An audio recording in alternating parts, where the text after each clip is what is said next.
राधे राधे, जय श्री कृष्णा। मैं सीमा सिंह बड़ों को चरण स्पर्श, छोटों को प्यार और बराबर वालों को नमस्कार करती हूँ। आज मैं आपको पुरुषोत्तम मास के एक पौराणिक कथा सुनाने जा रही हूँ। आज मैं आपको पुरुषोत्तम अध्याय में सुनाई गई इस पवित्र कथा को सुनाने जा रही हूँ कि किस प्रकार द्रौपदी ने पूर्व जन्म में पुरुषोत्तम मास का अपमान किया तो उसे अगले जन्म में अनेक दुख देखने पड़े तथा क्यों उसे 5 पतियों की पत्नी बनना पड़ा। आज मैं आपको यह एक सत्य कथा सुनाने जा रही हूँ।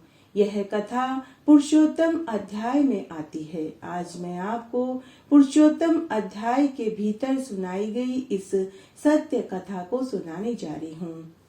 एक बार जब सभी पांडव और द्रौपदी वन में थे तो अनजाने में पुरुषोत्तम मास का उन्हें ज्ञान नहीं रहा। तब उन्होंने भगवान श्री कृष्ण से पूछा कि हे ईश्वर, हम बड़े दुख में हैं, हम क्या करें। तब भगवान ने उन पर कृपा दृष्टि डाली और बोले कि तुम लोग वन में हो, इसलिए पुरुषोत्तम मास को भूल गए। भाग्य का लिखा कौन टाल सकता है, प्रारब्ध तो सभी को भोगने ही पड़ते हैं। कृष्ण भगवान ने पांडवों से कहा कि तुम लोगों के दुख भोगने का दूसरा कारण और भी है। उसका विलक्षण इतिहास तुमसे कहता हूँ, ध्यान से सुनो। द्रौपदी ने पूर्व जन्म में पुरुषोत्तम मास का अपमान किया, इसी कारण तुम लोग इस जन्म में दुख उठा रहे हो। मैं तुम्हें उस विलक्षण इतिहास को सुनाता हूँ। द्रौपदी पूर्व जन्म में एक ऋषि की पुत्री थी। वह 10 वर्ष की थी, बड़ी ही चतुर, सुंदर, अपने पिता की इकलौती संतान थी। उसके पिता ने उसका लालन पालन पुत्र के समान ही किया था। उसकी माँ जन्म देने के कुछ वर्ष बाद ही मृत्यु को प्राप्त हो गई थी। धीरे धीरे यह बड़ी हुई।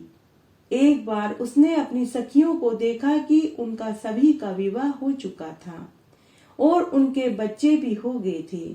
तब उसके मन में भी इच्छा जागृत हुई कि पता नहीं मेरा विवाह कब होगा, कब मुझे पुत्र होगा। मैं ऐसा क्या करूं जिससे मेरा भी विवाह हो, किस देवता या किस मुनि को पूछूं, क्योंकि कोई भी पुरुष मुझसे विवाह करने को तैयार ही नहीं होता है। मेरी सारी सखियां तो पति सुख भोग रही है और उनके तो बच्चे भी हो गए हैं। मेरी माँ 55 में मर गई। अगर मेरी माँ होती तो वो यह सब सोचती। मेरे पिता इतने बड़े पंडित हैं, परंतु मेरे भाग्य से उनकी भी मति मारी गई। वो मेरे विवाह की अवस्था होने पर भी मेरे योग्य घरवर नहीं ढूंढ रहे हैं और न ही कोई मेरे भाई है। कृष्ण भगवान पांडवों से बोले कि हे पांडवों, उसका पिता अपनी पुत्री के योग्य वर ढूंढ रहे थे, लेकिन पुत्री के निमित्त योग्य वर न मिलने से वे निराश रहते थे। हमेशा वे दुखी रहते थे। तब एक दिन ऋषि राज को तेज ज्वर आया। उन्होंने अपनी पुत्री को याद किया और उनके प्राण पखेरु उड़ गए। जब तक उनकी बेटी अपने पिता के पास आई तब तक वे मरणासन हो गए।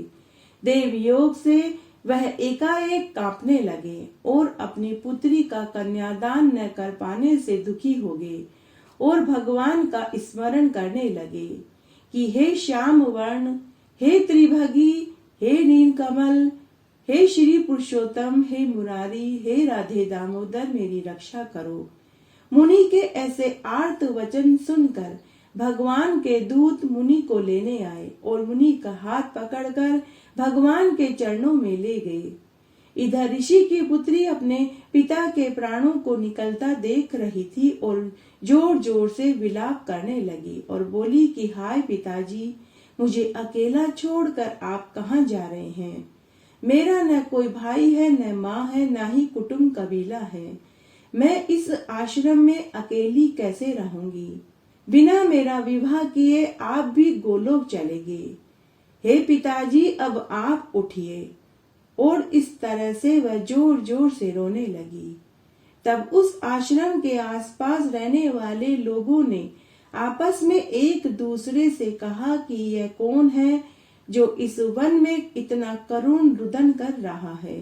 सभी पड़ोसी उस आवाज की दिशा में आए। तब उन्होंने पुत्री की गोद में मरे हुए ऋषिराज को देखा तो वे सभी दुखी हो गए। तब सभी पड़ोसियों ने उसके पिता का अंतिम संस्कार करवा दिया और कन्या को समझा बुझाकर अपने अपने घर को चले गए। कन्या ने भी धैर्य से अपने पिता का श्राद्ध कर्म किया और वह उसी तपोवन में रहने लगी। जिस प्रकार बछड़े के मर जाने पर गाय आंसू बहाते हुए खाना पीना छोड़ देती है, ठीक उसी प्रकार वह पुत्री भी अपने पिता के बाद रोती बिलखती रहती थी। खाना पीना उसने छोड़ दिया था। उसे अपने पिता की रह रह कर याद आने लगी। इस तरह कई बरस बीत गए। वह उसी आश्रम में रह रही थी। नेत्रों से आंसू बहते रहते थे। जैसे पिटारी में बंद सर्पणी रहती है, वैसे ही वह भी आश्रम में रह रही थी। तब एक दिन दुर्वासा मुनि उस कन्या के पास आए। दुर्वासा मुनि को आया देखकर वह कन्या उनके स्वागत के लिए उठी और उनके लिए अर्घ्य पाद्य और वन के कंद मूल फल और पुष्प लेकर आई और बोली, आपको मेरा नमस्कार है। मुझ दुर्भागिनी के आश्रम में आपका किस लिए आगमन हुआ? क्या मेरे पिता ने ही आपको यहाँ भेजा है? आपके दर्शन पाकर मेरा जन्म सफल हो गया। तब दुर्वासा मुनि बोले कि पुत्री, तुमने पितृकुल का उद्धार कर दिया। यह तुम्हारे पिता के श्रेष्ठ तप का फल है जो तुम जैसी कन्या का जन्म हुआ। मैं कैलाश से तेरी धर्म परायणता जानकर ही यहाँ आया हूँ। मैं शीघ्र ही बद्री का आश्रम जाऊंगा। वहाँ नारायण देव सनातन मुनि के दर्शन करूंगा। वे वहाँ पर कठोर तपस्या कर रहे हैं। तब वह कन्या बोली कि हे कृपा सिंधु, हे मुनिराज, मेरा कोई नहीं, न कोई भाई है, न बंधु है, न कोई कुटुंब कबीला है। कोई भी नहीं जो मेरे दुख के निवारण के लिए कोई मुझे उपाय बताए। मैं जिधर भी देखती हूँ मुझे सूना ही सूना दिखाई देता है।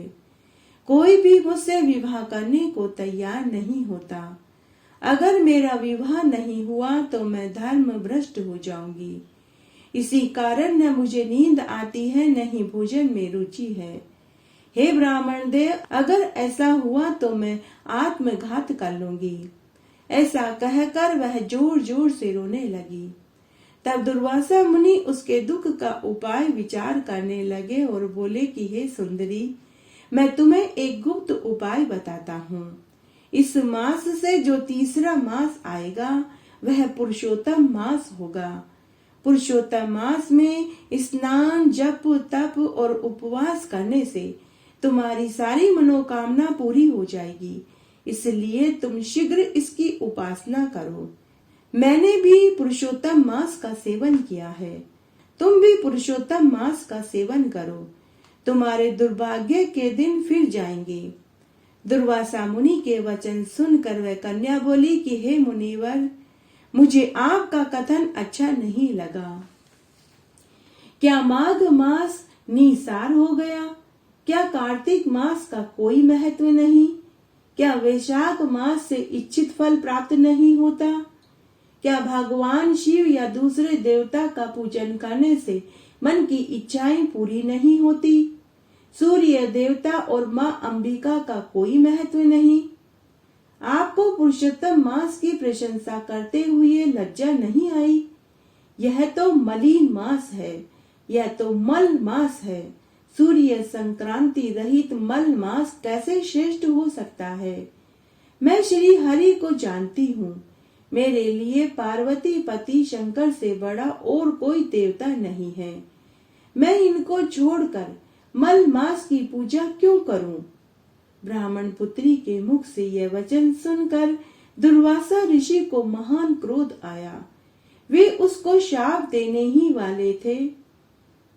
तभी उनके मन में ख्याल आया कि यह मेरे मित्र की पुत्री है, इसलिए यह दया की पात्र है। यह एक मूर्ख, मूढ़, बुद्धिहीन, अपना हित अहित नहीं समझती। पुरुषोत्तम मास का महात्म्य तो बड़े बड़े ज्ञानी पंडित भी नहीं जान पाए, फिर यह बिना माता पिता की अनाथ बालिका क्या जान पाएगी। यह मन ही मन सोचकर दुर्वासा ऋषि का क्रोध शांत हुआ और शांत चित्त होकर वे बोले कि अरे अबोध बालिका, तू मेरे मित्र की कन्या है, इसलिए मैं तुझसे नाराज नहीं हूँ। जो तुझे ठीक लगे तू वह कर, लेकिन मैं तुझे एक सत्य बात कहता हूँ, तूने पुरुषोत्तम मास का अपमान और निरादर किया है, इसलिए तुझे इसका फल तो भोगना ही पड़ेगा, चाहे इस जन्म में भोगना पड़े चाहे अगले जन्म में। हे बालिके, अब मैं नर नारायण बद्री का आश्रम में जा रहा हूँ। तू इस समय अपना हित और अहित नहीं सोच पा रही, तेरा कल्याण हो, ऐसा कहकर दुर्वासा मुनि वहां से चले गए। पुरुषोत्तम मास का अनादर करने के कारण वह कन्या उसी समय कांतिहीन हो गई। उसने भी निश्चय कर लिया कि मैं इस आश्रम में रहकर शिवजी को प्रसन्न करने के लिए कठोर तपस्या करूंगी। वह लक्ष्मी नारायण की उपासना को छोड़कर, सावित्री पति ब्रह्मा को छोड़कर शंकर जी की पूजा करने लगी।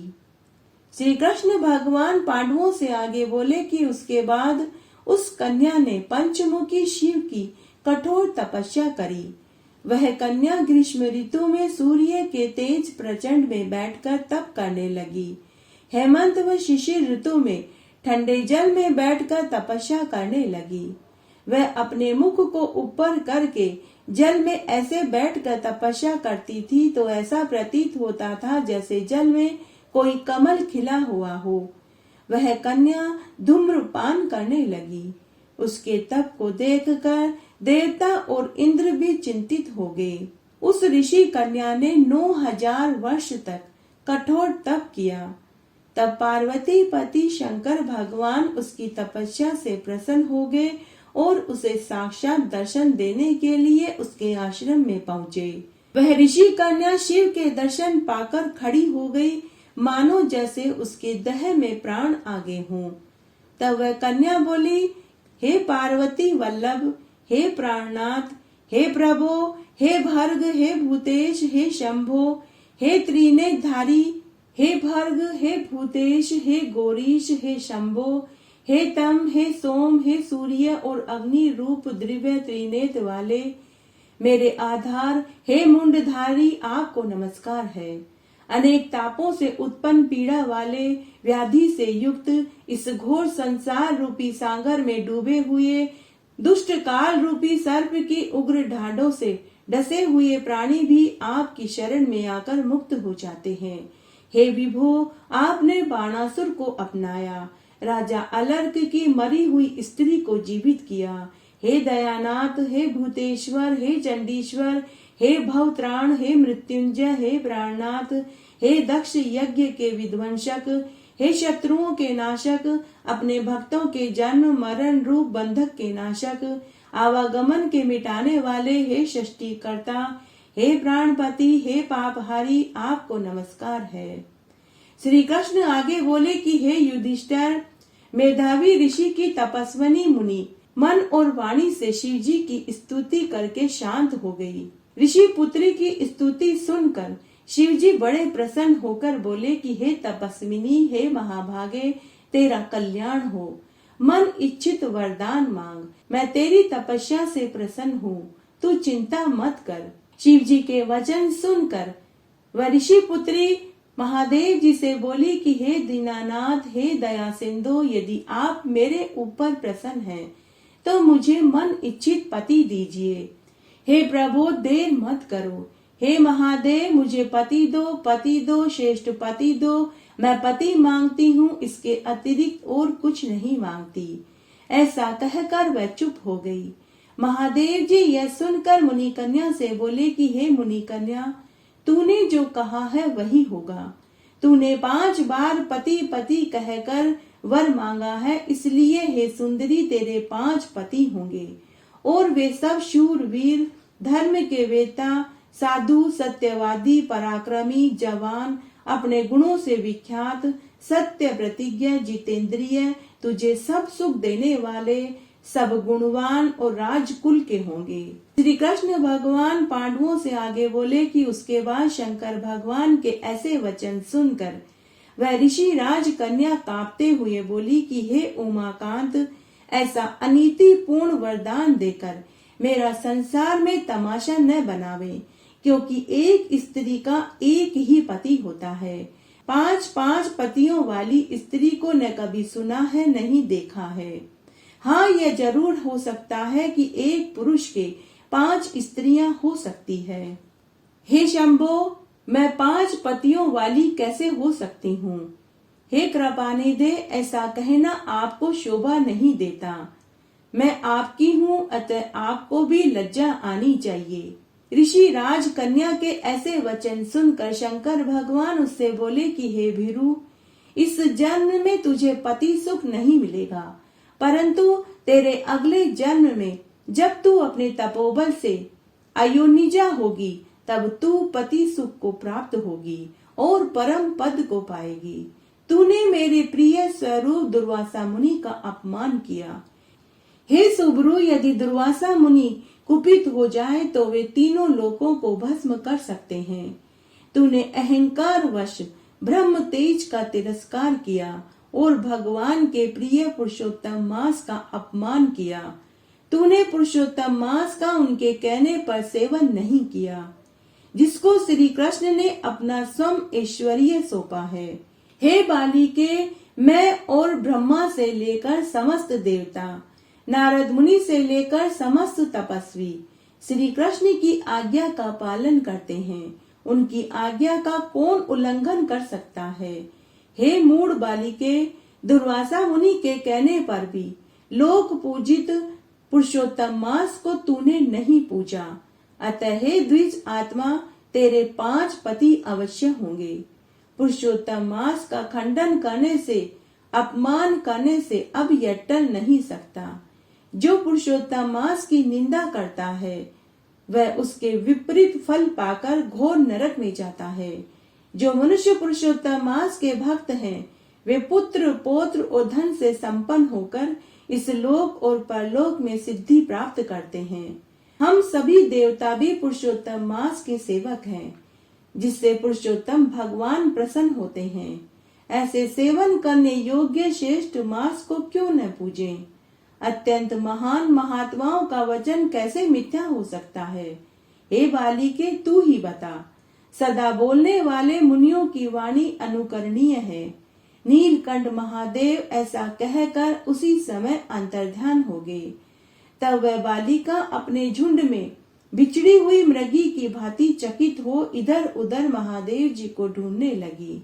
इस प्रकार महादेव जी के चले जाने के बाद वह ऋषि राज कन्या कांतिहीन हो गई और लंबी लंबी सांस लेने लगी। अत्यंत डरी हुई, आंसू बहाती हुई रोने लगी। उसकी अवस्था दावाग्नि में जलते हुए पत्तों की भांति हो गई। तब काल ने उस तपस्विनी को धर दबोचा, जैसे चूहे को सर्प दबोच लेता है। जैसे वर्षा काल में छाए आकाश में बिजली चमक कर रह जाती है, वैसे ही वह तप से पाप भस्म कर अपने आश्रम में एक दिन मृत्यु को प्राप्त हो गई। उस समय धर्मात्मा राजा यज्ञसेन एक यज्ञ कर रहे थे। तब उसी कुंड में स्वर्ण के समान कांति वाली एक कन्या का प्रादुर्भाव हुआ। यह वही ऋषिराज की कन्या थी। अब वह राजा द्रुपद की पुत्री द्रौपदी के नाम से विख्यात हुई। इसको स्वयंवर में अर्जुन ने मत्स्य भेद कर प्राप्त किया। इसी द्रौपदी को दुशासन ने बाल पकड़कर खींचा था। कर्ण ने शूल जैसे कटु वचन सुनाए थे। जब भरी सभा में इसने श्री कृष्ण भगवान को बुलाया था कि हे कृष्ण भगवान, हे जगतपते, हे नाथ, हे रमानाथ, हे केशव, मेरे तो सब कुछ आप ही हैं। दुशासन भरी सभा में मेरा अपमान कर रहा है। दुर्योधन मेरा चीर हरण कर रहा है। तब भगवान पुरुषोत्तम अर्थात भगवान कृष्ण गरुड़ पर सवार होकर आए और द्रौपदी के लिए वस्त्रों का पहाड़ खड़ा कर दिया। तब भगवान श्री कृष्ण ने आगे कहा कि पुरुषोत्तम मास का अनादर करने वालों का मैं साथ नहीं देता। इसलिए हे पांडु पुत्रों, पुरुषोत्तम मास का सेवन करो, ताकि 14 वर्ष पूरे होने पर तुम्हारा अवश्य कल्याण होगा। जिसने भी द्रौपदी के केशों को खींचा, मैं उनकी सभी स्त्रियों के बालों को उखाड़ दूंगा। मैं दुर्योधन को यमलोक में पहुंचा दूंगा। हे पांडु पुत्रों, मुझे मेरे भक्त अति प्रिय है। तब भगवान कृष्ण ने द्रौपदी और 5 पांडवों को पुरुषोत्तम मास का सेवन करने की पूरी विधि बताई और समझाकर वापस द्वारिकापुरी जाने की बात करने लगे। तब सभी पांडव और द्रौपदी कृष्ण भगवान से बोले कि हे त्रिलोकी के नाथ, भले बुरे जैसे भी हैं हम आपके हैं, आप ही हमारी रक्षा करना। आप हमारे जीवन के आधार हैं, आप हमें बीच बीच में संभालते रहना। तब भगवान कृष्ण ने उनको आश्वासन दिया और वे वापस द्वारिकापुरी में आ गए। उधर युधिष्ठिर अपने भाइयों और पत्नी द्रौपदी के साथ पुरुषोत्तम मास में स्नान, व्रत और जप तप और दान पुण्य करने लगे और पुरुषोत्तम मास का सेवन करने लगे। पुरुषोत्तम मास का नियम धारण करने लगे। इस तरह 14 वर्ष पूरे हो गए। तब कृष्ण भगवान की कृपा से भारतवर्ष का निष्कंटक राज्य उन्हें प्राप्त हुआ। इससे पहले सूर्यवंशी राजा दृढ़धनवा ने भी पुरुषोत्तम मास का सेवन करके महालक्ष्मी का सुख पाया और पुत्र पौत्र का सुख भोग कर मरने के बाद हरि लोक में गया। यह है पुरुषोत्तम मास का महात्म्य।